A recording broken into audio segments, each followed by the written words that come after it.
Okay, we are live on social media right now. How about that? Got it. Okay, we're going to start in about 4 minutes. Gallery view.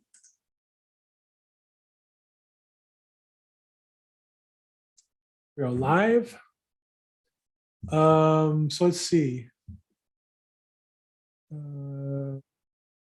Demetrius, I see you have a mute. We're going to start in 3 minutes. We've got Michael Most on the call, our loan officer. I'm Bill Gross. I'm your host. Patricia Castillo. Okay.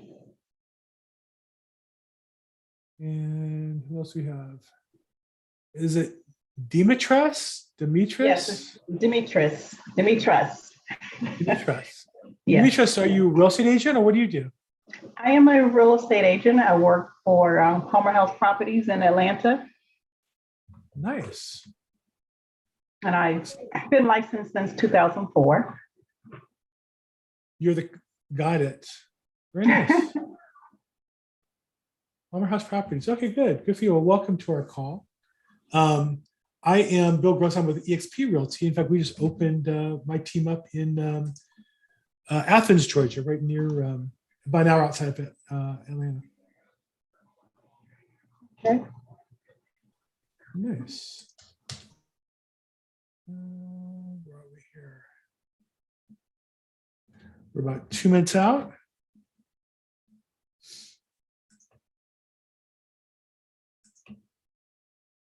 How's the weather in Atlanta today?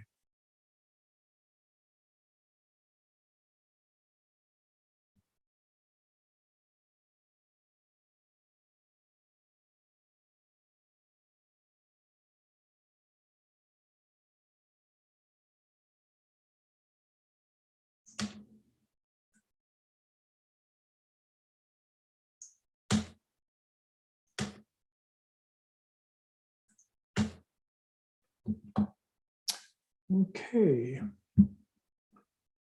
Get started in a couple minutes. 1 minute.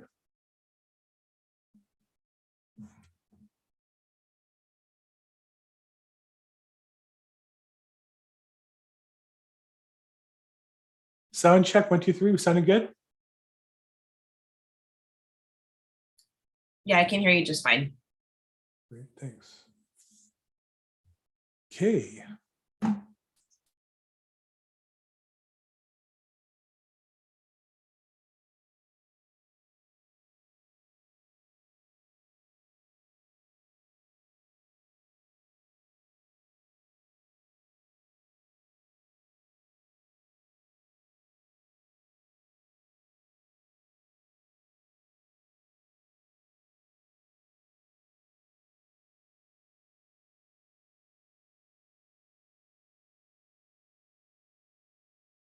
Okay. Let's go ahead and kick this off. 3 o'clock Pacific time. Hey, I'm Bill Gross. I am with eXp Realty in Los Angeles, California. Oops, lost my spot there. And today we're hosting a Zoom call on how to get converting more buyers into contracts. I'm a real estate broker here in LA, and I've been in the business since 1986. And I've been both as an agent and the mortgage business. And I also have an interest in a mortgage coaching company. And one of the things that's true is, regardless of the time or period of history in real estate, one of the challenges for realtors is how to get more buyers to convert, or I should say more buyer leads to convert into contracts. And in general, when I talk to agents who are going out of business as a coach and mentor, agents wants to know, well, I have a buyer, or I have 2 buyers. And when you really break down what do they have, it's not necessarily really they have a buyer, they have a party they have a relationship with, but that person's not really ready to buy yet. They might be close, they might like to buy if certain things happen. But when you see buyers, agents who are highly proficient and productive, make good money at it, they have certain systems and methods and standards they employ so they can consistently over time get better results in the competition. And these standards and systems and procedures, from my experience, aren't, they're simple, they're just not easy. They're the same basic fundamentals that were true when I started in 1986 as a lender, and then later as a buyer's agent, as they are today as I'm a listing agent. It's the same exact fundamentals.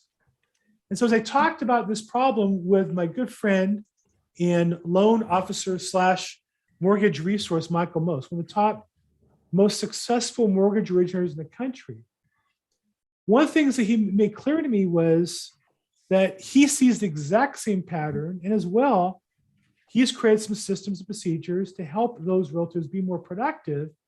But at the same time, you have to turn around and spend more time finding people ready to do something and less time on people who aren't ever going to do anything. In fact, I literally got the phone call around this call with my team saying, we can't kid ourselves into thinking we're being productive by doing work. At the end of the day, we're based on the results we get for our customers, on the work we do is really valuable. And so I talked to Michael about that, and we both work with the same kind of system and use the same coaching methodology in our business as it works with buyers. And I said, well, why don't we get a phone call together, Zoom call together, and talk about these concepts and share them with other real estate agents and maybe creating ongoing discussions. So my goal of this was kind of my brainchild and Michael's, is that we create a place that you can go to weekly and talk about the challenge of getting those people who are interested in thinking about buying a property into actually buying the property of their dreams and closing. And by the way, that's how you get paid. So first off, Michael, just say hi and introduce yourself a little bit and give a little background on how you got to be, in addition to the Sausage King of Los Angeles, how you got to be one of the top mortgage resources in the country. Well, that's a pretty high bar, but I appreciate it, Bill. Well, the sausages is just a really good palate. That's the easier question to answer. But in terms of mortgage, so I've been doing this not as long as you. I got in the business in 1999. So I'm doing this about 23 years. And speaking of coaching methodology, it's as you mentioned and referred to before, it was about, well, so I'm from New York and I moved to Los Angeles in 2015, but didn't start doing any business in Los Angeles until 2018. And I almost in every sense had to start over, start from scratch. And you were one of the first people I met, even in 2018. And I figured, how am I going to grow this business relationship-wise with some of the top agents or the most producing agents in the city? And then I took that model that I've been using here in California, and we use it now. I'm licensed all across the US, and we use it in all different markets. And the concept is really, how does one compete? Ultimately, if you'd ask most agents, what is the number one offer they could possibly put in for a buyer? Or if you're a listing agent, what's the number one offer you can, look for as a listing agent? And I think everyone on this call would agree, the key word is cash, right? So we then went into, and we'll get into this within the conversation here, how do you compete and make your buyers as strong as cash buyers, even though they're financing? So that was where the brainchild came from, of how do you create financed buyers to be able to compete and many times beat cash buyers. And that's where it stems from. Yeah, I mean, as a listing agent, if I had two offers, one a cash buyer that I may not know much about, stranger, the agent's a stranger, and I try to figure out who they are, and I get some sketchy information. And I get a phone call from you, and even though we have no financial relationship, right? I don't own your company. I don't get a kickback. I don't ask for a nickel, but I know you. I know that you put yourself on the line. If you come and say, "Hey, Bill, my buyer Joe just made an offer on your listing," he's good as gold. I'm ready to draw docs on that with all the contract paperwork getting done. He's financially ready to go. He's only 10% down, but I have all his stuff. And you tell me you're good to go, to me, that's as good as cash, because guess what? I can't make the guy write a check who has cash, right? And so realistically, this is where it comes from. It's the relationship and how do you quickly transfer the value of that certainty that I would have with an offer with Michael on it. How do you transfer that certainty to your other buyers? get those offers accepted? What do you have to do? So let me ask you, Michael, what do I have to do if I have a buyer and I bring him to you today and say, Michael, here's a buyer, he's great, I love him, he's the greatest human being in the history of mankind. It's literally Mahatma Gandhi himself wants to buy the property. It's what's her name? The nun, sister, Mother Teresa was the perfect person wants to buy a house. What does a Mother Teresa equivalent have to buy a house? And at some point, the answer is going to end up with, I don't care how good Mother Teresa is, what does she have to have? She has to have the credit, the income, and the assets verified, correct? Yeah, and it's really just taking it out of a hypothetical and making it into an actuality. Because to your example before, every listing agent's looking for one thing. Is it done? Can I call my seller and say, hey, if you take this offer, I've done the due diligence as a listing agent, and will it actually close? Whether that's a cash buyer or not. Sometimes you can get a cash buyer, and then for 4 days, the cash buyer won't show you proof of funds. Are they really a cash buyer? No, because they never, right? But you all know that when you worked on a deal and you get a cash buyer and then they send you a bank statement that shows they have $2 million in their account, you're like, yes, like we're good. Because I know there's a cash buyer, I see his cash, right? And that's when you can start breathing easier. So it's about taking it out of the hypothetical, as I say.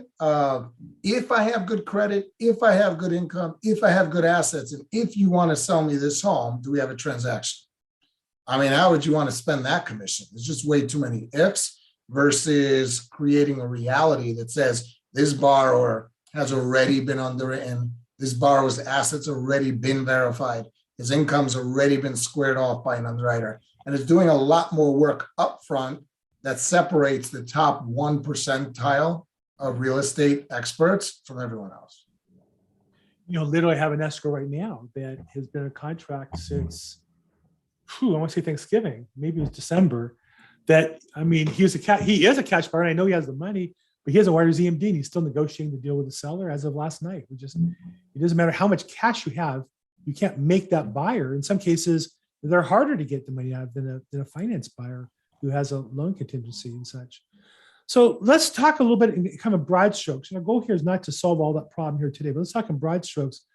What does a buyer, well, let me even be more general. An agent who works with you in your system and effectively gets buyers to the point of being cash buyers, what are they doing different than the agents who are not, who are chasing around buyers or getting into escrow and then chasing around paperwork?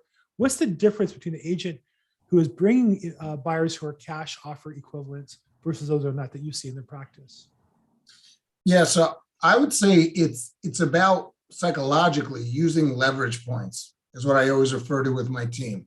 So there's a point where you have leverage in the transaction, right? So you have two types of agents. You have the agent that calls me and says, hey, I got this Zillow lead. Borrower, oh my God. And in their mind, you could already hear in their voice, they've already spent that commission. You're like, that's interesting. You don't even know anything about your buyer, right? And like, because they're anxious and sometimes just a financial responsibility of whatever's going on with them personally.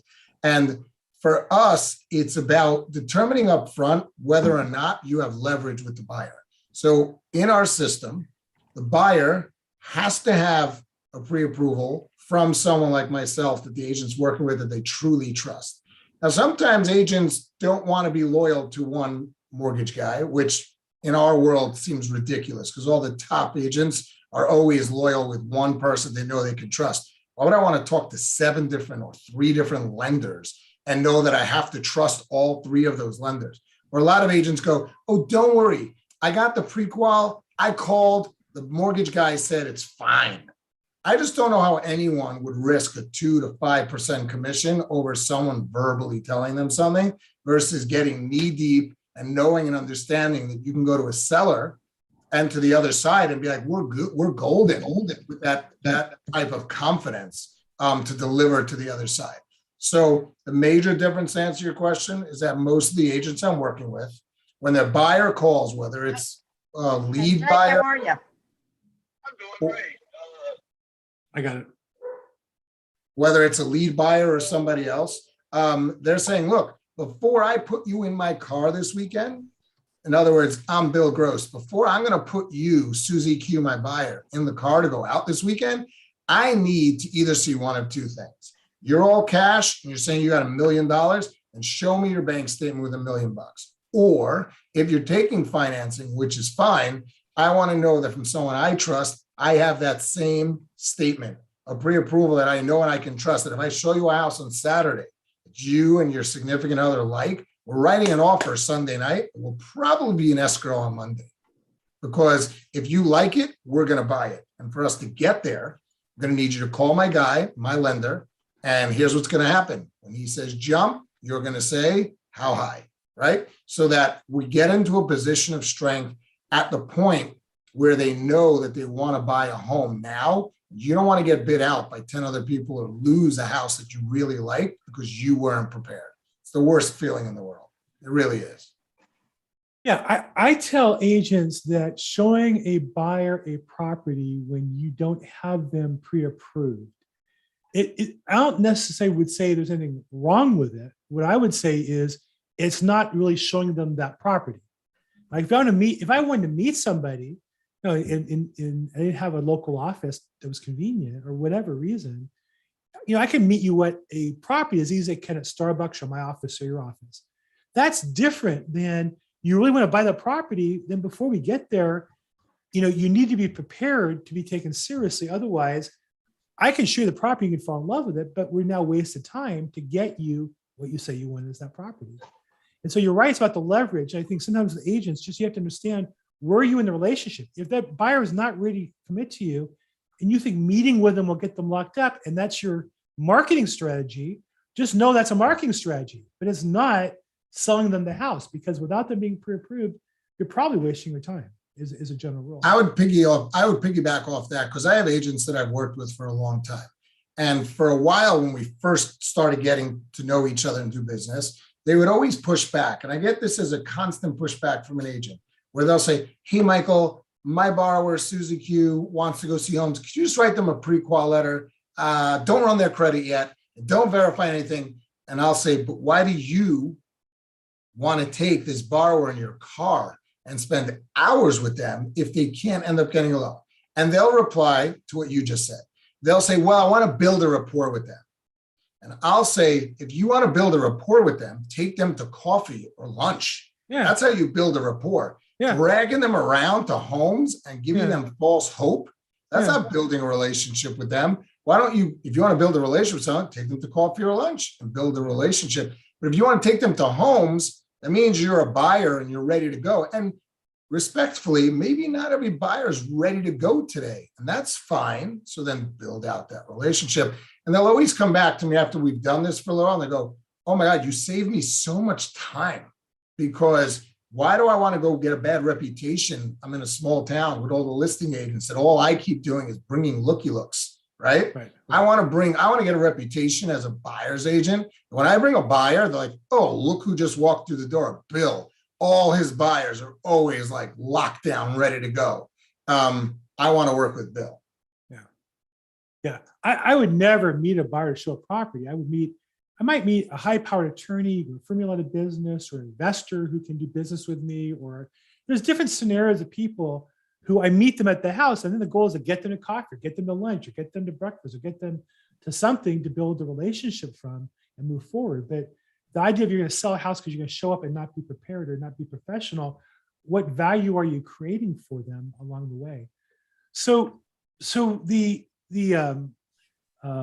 concept then of agents are going to say to me, well, yeah, but Michael, if I only work with buyers who are fully pre-approved, then I'm not going to have, I have 4 or 5 and none of them really ready to go. What do I do? Now, to me, it says, yeah, well, I appreciate you have 4 good leads. I mean, they're not worth nothing. They're leads. And maybe you have 40% chance of one of them closing and being an escrow, but you need to go out and find 4 more and 4 more after that. And that's really your job. And to find the one who's really ready to buy a property, because if you just have people taking all day long, showing property, looking at property, but not getting prepared to buy, you don't really have a buyer. How much of the discussion is with the agent and how much discussion is with you? Meaning, you talk about leverage. Is it the agent using the showing of property as leverage? Is that what you're talking about? at that point to get them pre-approved? Yeah, because the leverage is this. There's two ways this thing can go down. The way that we're described, the way that it naturally goes down is a lot of hope. And as we know, hope is not a strategy, right? So you have a lot of agents that are out there and like, oh, let's just jam it in the system. Let me show them the homes. Let me pressure the buyer into buying the home. If I learned from some coaching technique that like, if I just badger them until I get them on an emotional, hook, and then we'll get them into escrow, then we'll shove it down the lender's throat and we'll just get it to be done. And they're all about like, so end result, we got it done. Well, did you get it done or did you blast the relationship with a listing agent who you got to ask for 3 extensions or like what you're dealing with, like something since Thanksgiving, right? Is your buyer really happy with you after that kind of transaction? Is either one of them ever going to refer you somebody ever again? Yeah. It's really diluting your hourly rate to the lowest point ever. If I'm an agent and I'm willing to take someone out that needs a mortgage but hasn't been pre-approved, it's basically my way of saying as an agent, I work for free. My hourly rate is 0. That's what I do. Uber could drive you around to homes. I could drive you around to homes versus the top agents that I work with, the agents that do a ton of business, value their time and value their hourly rate. And so they're telling buyers, look, if you're a looky look, that's great. Look on Zillow, look on realtor.com and tell me when you're serious. Because for me, as Bill in this scenario, to take you out as an agent, I'm going to show you neighborhoods. I'm going to show you the best bang for your buck. I'm going to find you a house that I've looked through the comps and realized this is the best priced home. But do you want me to do all that and then find out that you can't even buy the home? It was just a waste of my time, right? So I would reply back to your original point of like the agents that say that, look, I have 5 buyers and let me just throw it up against the wall and see what sticks. It never sticks. It never works. The people that are doing 50, 60 transactions a year are not taking, this is a fact, are not taking buyers out that aren't pre-approved already with their lender of choice. Not to say, oh, I have a bank account at Chase. So I walked into Chase. They gave me a letter here. The top agents are not operating that way. They're not. So they're using a leverage point of, if you want to use my expertise to show you homes that I know you can buy, great. I need you to do something for me. Make sure you either have the cash or you have your pre-approval cash. Show me one of the two before you get my expertise as Bill the agent. Yeah. Because there's nothing worse when you work with a buyer and you spend 6 months looking, learning all that, and then the perfect deal becomes available and they're not ready to buy. They didn't file their taxes. They have some credit thing from 3 years ago they didn't fix. They're not going to get the credit score. It's just so aggravating to the customer and to you to put time in and watch it go crazy. Just real quick interruption. The goal of this process is to be interactive. So those of you who are on the Zoom call, feel free to raise your hands, ask questions, put in the chat box, unmute yourself and blurt out at an appropriate time.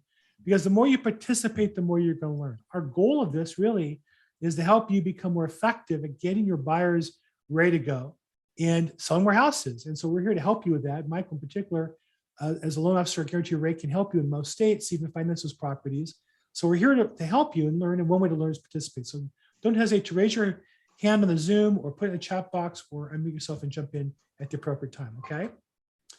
So you talked about, Michael, agents who close 50 deals a year, that they require the buyers to do that. What does the buyer think about that agent is different than the other agents that the buyers work with? Because obviously a buyer can use multiple real estate agents. They don't sign a contract most commonly until they're in escrow. What does the buyer think of the realtor if they're willing to take that extra directional work that sometimes they won't do? Yeah, I mean, I think that the entire industry is based on referrals, right? We know that, everyone on this call knows that, and I think would agree with that. And the reason why the agents that are closing 50 buy sides a year are as successful as they are is because half of their clients come from other clients. They're like, hey, I walked into an open house this weekend and they'll be sitting at work. 2 people are sitting at work And one guy goes, oh, didn't you recently buy? And the first guy says, yes. And then turns to the second guy, oh, aren't you guys looking? Well, yeah, my wife and I went out this week, but every open house we go to, there's 10 to 20 other buyers, and we just can't win, which was the purpose of where we came up with this concept of this call, because there's more buyers. There's such a lack of an inventory just in general across the United States that there's more buyers than physical homes. So how do you differentiate yourself to be the one that actually wins at that open house? How are you the one that can walk in 5 steps ahead of the competitors and be the one to actually win? And I could tell you at any given point, most purchase escrows that I'm working on at any given time are all non-contingent. We beat out minimum 5 to 15 other offers. And it's not any different. We do the same thing every single time. Have the borrower fully prepared before. I give a call to the listing agent to say this guy is basically Mother Teresa, like you mentioned earlier. This guy can close. Done. What do you want? 14 days? They go, well, how's that possible? It's possible because I've done all the work already. I already have their gift funds. I've already verified their 2 years of taxes. I have all the letters of explanation.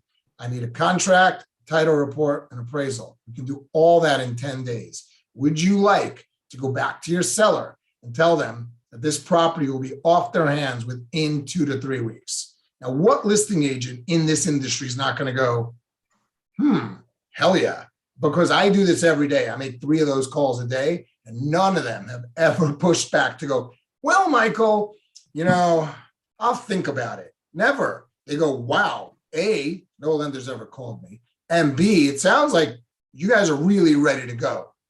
Great. Let me go talk to my seller. Let's see. And the only time we lose, I'll then check back in. And we don't win every single one. And the only time we lose is because someone else offered substantially more. Then I have a buyer who was willing to go in for, let's say, $800,000, and he lost the property because someone else paid $900,000. Okay, I have a buyer that says, listen, I lost because someone was willing to pay $100,000 more than me. That's fine if someone wants to go 12 to 15% above me. But I don't want to lose because of anything I could have controlled. I want to lose because I didn't feel I want to pay $900,000 for that property. Had I wanted to, I would have had my lender, I would have had my agent, I would have been talking $900,000. The reason I lost is because I didn't want to win that at that price. Make sense? Yeah, totally. In fact, it's interesting. Last year, I think I sold 25 listings. Do you know how many times I got a phone call from a loan officer? Not that I'm lonely or anything, but do you have any idea how many I got in the year? I'm going to say 0. 0. Yeah. Now, I call everyone that's a legitimate offer that we're considering. And so probably I've talked to, 50, 60 different lenders last year.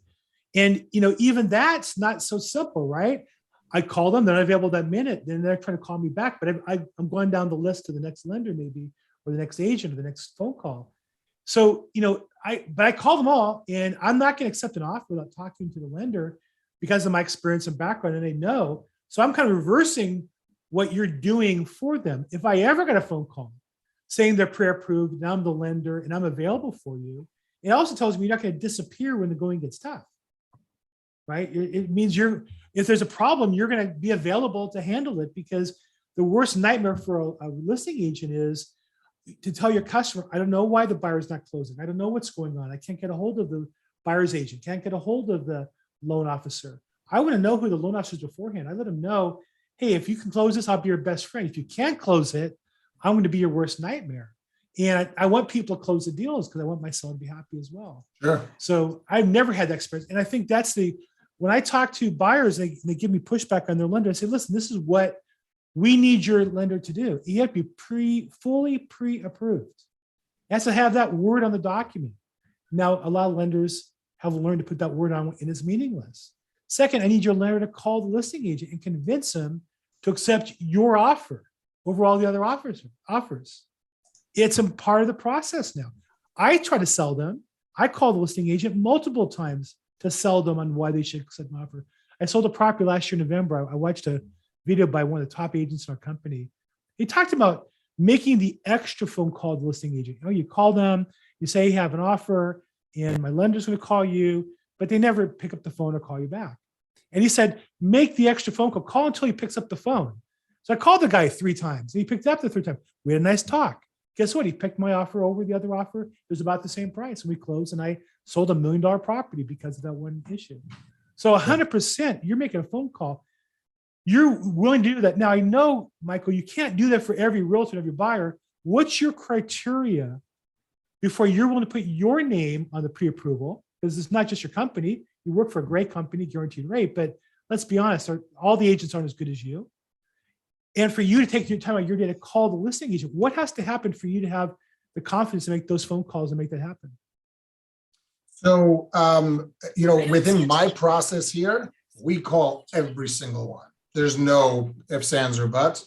I make sure every single agent is called. Stop there for a second. Stop there 1 second. I gotta say that again because we're all busy. Everybody's paying attention. This is like the whole value of this phone call is you can have this. I'm telling you, most realtors don't get this experience. Well, real quick, those you on the call, if your lender calls the listing agent on every single you offer right, put in the chat box mine. And I want to know who that guy is. I want to meet him. Because that's not the experience I see. That's not I get as a listing agent. So say it again, Michael. What's your standard procedure? And I know this to be true. Standard procedures we call on every single. If I issue a pre-approval letter, it's not a pre-qual. It's not the back of a napkin. It means that I've gone through every stitch of paper already and fully underwritten the borrower now. And I've done that for certain clients in a matter of 3 hours to 3 days or even 3 weeks. And we get the total opposite of the spectrum as well. I've had buyers that get introduced to me by an agent, and the agent will say, hey, I want you to talk to my borrower, John Smith. We reach out to John. We tell John all the paperwork that they need. John says, is just going back and forth and not actually submitting their paperwork. And we keep the agent obviously informed as the process is going along. And then it's like 2 weeks later, and I'll reach out to the agent and say, hey, you now have been copied. We followed up 7 times. Borrower's not really answering us. And every time, you know what the agent will say? The agent will go, yeah, that buyer's a flake. And thank God you helped me save time by not taking them, driving them around, because I'm watching, Michael, and we have followed up 7 times with this buyer and they still won't give you a stitch of paperwork. So they're like, thank you for putting me through your process because I just saved myself time. The borrower's not ready. Or they'll be like, look, I spoke to the borrower. Someone came down in their family with COVID, whatever. We need to put this on hold for 30 days. Great, no problem. Not everyone's ready right now, but I think agents need to have a higher bar for themselves in terms of what their hourly rate is. To just get into a car and start driving someone around to see homes. It's not actually ready. So for us to issue a pre-approval letter, it says I have all their CIA. I always use this joke, which is corny, and I'm sorry, but CIA doesn't just stand for, the CIA that goes deep. We are the CIA for lending, which is credit, income, and assets. And we do it like the CIA. We go through every little bit. But when we do it up front, and then you have a stamp of approval from the CIA that says, here's a pre-approval, that's basically your golden ticket, you know that you can have an accepted offer within that same day because we're ready to go. So then it's just to finish, to answer your question, the reason why it is impressive that I call every agent, but the reason I make sure I call every agent, because I'm proud of the work we just did. I spent, whether it was 3 hours, 3 days, or 3 weeks working with this buyer. I have every stitch of paper. I want to scream that from the rooftops. I want the buyer's agent and the listing agent to know, hey guys, this buyer is serious. This buyer wants to buy your home now. What listing agent doesn't get that message and is like, oh, nice, end users, nice people, all over their paperwork. Yeah, we want to work with this client. And every loan officer I've ever talked to will say this is what they do. But next to none of them do. Now, I say that as a listing agent, as a buyer's agent, I say that as a coach in a mortgage loan officer training program. Even those programs, not everybody does. I think, now I'm going to ask you a question, I'm going to answer it for you. Why do you do this? I believe you've come to understand that the best way for you to get referral business from realtors is by doing a great job and performing for that listing agent to make them your next customer. True or false? It's true. I mean, but I don't really look at it from a sales perspective. I look at it from two things happen. When I work with real estate agents, I tend to become pretty good friends with them. And my promise to them is that if they work through my system, they will double to triple their business within 24 months. And I hold myself accountable for that. Now, for that to work, they have to play within my system. So if they're not playing within the system, then there's a reason why their business hasn't doubled or tripled. For most of them, their business does start to double and triple, and I'm the first call they make. They're like, Michael, because of what we're doing here, I'm spending less time wasting my time and more time closing more deals, doing real estate, which is what I love to do. Here's the more interesting part, which I'm sure you've seen and you've coached between mortgage and real estate. You'll be amazed as to how many, I would say for every 50 pre-approvals I do in this manner, a good half of them will call me and say, hey, I'm not working with that agent anymore. That agent's not even returning my calls. But if you know someone really good that would actually be more interested in working with me, now this always puts me in somewhat of a weird position because depending on the relationship I have with the agent, I do want to protect that relationship. But it's fascinating to me that an agent isn't following up with someone that's already been pre-approved, and just because they lost this house this weekend to then just like, all right, whatever, like it's a one-hit wonder, and then they're back to the drawing board. So what we'll find is, again, that's a very gray area for me. So I try not to ever take someone that came from, let's say, you and try to move them somewhere else. But I will tell you this, I don't lose any of those buyers. So they'll call me back, and the first question I ask is, are you still working with so-and-so? And half of them are like, no, we changed agents, but I didn't change lenders. Think about that for a second. They're not changing lenders, the guy who they never actually met, don't have any true rapport with, other than we had them at a leverage point where they've given so much of their time, energy, and efficiency. They don't want to start that process over with somebody else. So the buyers, our pull through with the buyers is significantly higher because they appreciate the work we've done for them. In some regards, you become almost a lead follow-up system for the buyer's agent. Yeah, always. Always. We're checking back in with those buyers every 30 days because that paperwork gets stale after 30 days. So I'm like, hey, and I tell them up front, here's your pre-approval on January 10th. And by the way, if you don't find something, I'll check back in with you February 10th, and we'll just update a paper or two and keep you fresh all the time. So when they get that call on February 10th, they're not frustrated. They're not overwhelmed. I already told them this was coming. And they're like, oh, actually, Michael, I already have this prepared. And some of them will even send it to me. Like beginning of February, be like, hey, I know you're going to need this. Keep my thing fresh. Great. Just communication, Bill. It's all it really is. It's proactive communication. Just fundamentals. I mean, there's really no magic to it. It's the fundamentals of doing it and having system and consistency. And I can say, as having coached a lot of agents, the reason why we don't want to move on from a buyer who won't participate with this methodology is it's just, it sounds hard to go out and find new buyers. And I tell, buyers agents all the time, if you have one or two or three who are in process getting pre-approved, you need another 10. It's not another one that's going to get you a sale. It's like 10 more. Let me ask you this: what percentage of the buyer prospects who talk to you end up actually getting fully pre-approved, actually go through and cooperate and provide the documentation, credit, income, and asset information that you need to pre-approve them? Approximately, I expect to keep the numbers. I would say the vast majority of them, and the reason why the vast majority of them is because the agents I work with aren't fickle. Yeah, I work with some good agents. Yeah, I'm working with good agents. So let me rephrase this: brand new agents, or that you meet along the way, who stumble into you, they see you on a deal with somebody else. What's that experience like? Is that different? Think about what you're asking. Most agents I meet are a listing agent on a deal I just closed, right? Yeah. So they've already gone through the experience and see how we deliver. Yeah. Without me even asking them, they go, hey, when I have a buyer, can you do what you just did for this buyer on my listing? And I'm like, sure. So then, to your point, when it Yeah. comes up initially. And I'm like, hey, remember what we did when you were the listing agent? We're going to need you to do that to your buyer now. I Yeah. say jump, they say how high. And they're like, okay, great. I even had it this morning. And someone called me and they're like, oh, my buyer went to Bank of America and they're not blah, blah, blah, blah, blah. So I said, okay, great. Just now, I've never worked with this agent before. This guy's name is Todd. And I say, Todd, here's how this is probably going to go down. At some point, I don't mind doing some work for you here, but at some point, Bank of America is going to come back and go, oh, we now figured it out.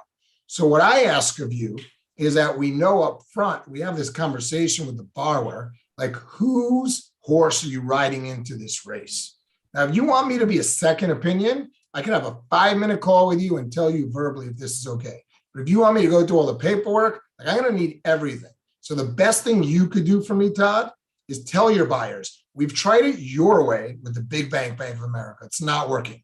Now we're going to try it Todd's way. You're going to go to my lender that I like, that I trust, that I know, and you're going to have to do everything he says. So when the introduction comes that way, there's really not a lot of room for fallout because the agent is setting proper expectations up front versus I'll get that call where someone will say, hey, Bill referred me. And I'm like, how do you know Bill? And they go, well, I don't know. I found him on Yelp. I'm like, oh, I know where this is going. You know, so Bill did not prep you. Bill did not tell you how this process is going to work. And you're probably not going to send me any paperwork. So when I hear that stuff up front, I just address it up front. I go, well, if you don't have a great relationship with Bill, I just want to walk you through the way the process is going to work here and make sure that I'm not wasting your time, definitely not wasting my time, and I'm here to serve you better, right? So it's finding some of those nuances up front so that they follow the system because the system will work to get them into a home. It just will. You know, I often say to agents when I mention your name or refer you, you're not going to find Michael the way you find other loan officers because you're not there.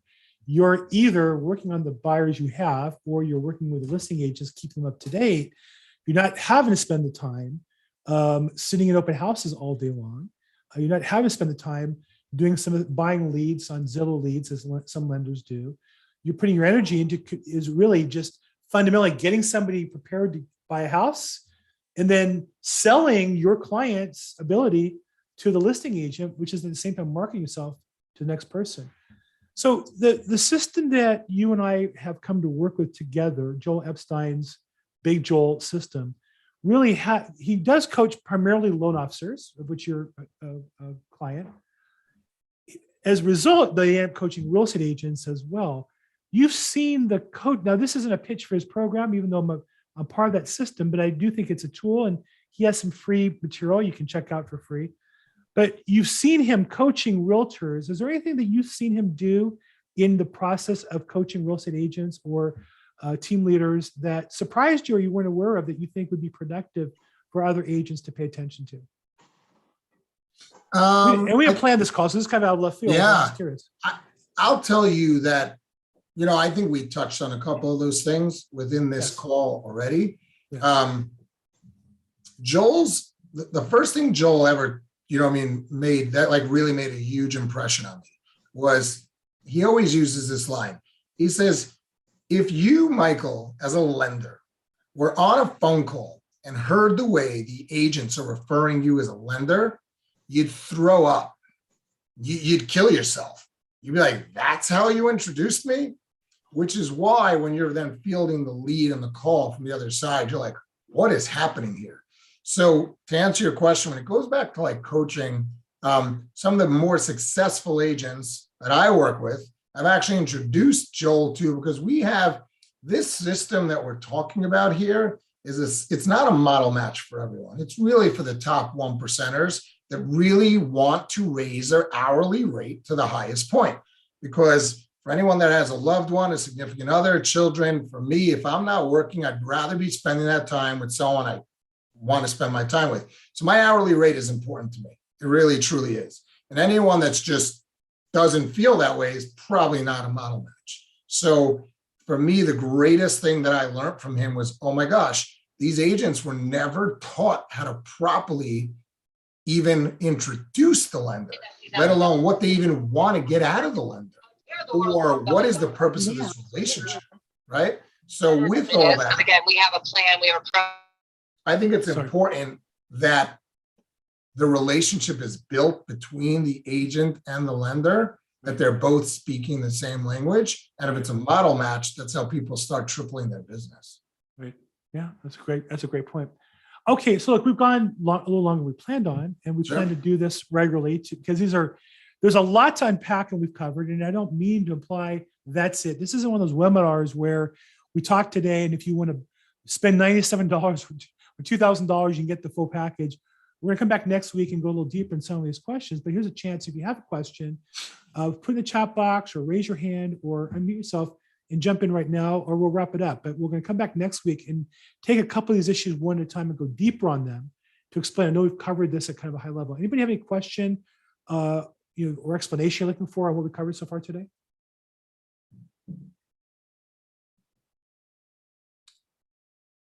Let me ask this, was this helpful? Did anybody learn anything today?